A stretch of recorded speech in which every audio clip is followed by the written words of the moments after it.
Basket plant आसान देखभाल वाला एक इंडोर प्लांट है। बास्केट प्लांट को प्रोपोगेट करते समय आप एक ऐसी स्टैम्प लीजिए जिसमें इस तरह की एक नोड अवश्य हो और कम से कम एक पत्ती ज़रूर हो। इन्हीं नोड एरिया से ये प्लांट अपनी शाखाएं बढ़ाता है।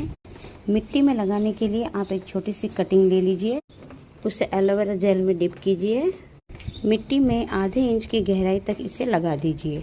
कुछ ही दिनों में इस तरह से जड़ें निकलना शुरू हो जाएंगी। इस प्लांट को आप पानी में भी लगा सकते हैं। इसे हम फिर से लगा देते हैं।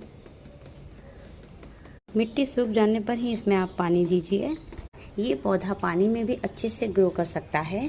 कटिंग के अनुसार कंटेनर का सिलेक्शन कीजिए। को पानी में कुछ इस तरह रखें कि सिर्फ निचला हिस्सा ही पानी में रहे। समय समय पर पानी को बदलते रहें। पौधे की अच्छी ग्रोथ के लिए आप इसे ब्राइट लाइट में रखें। Thank you.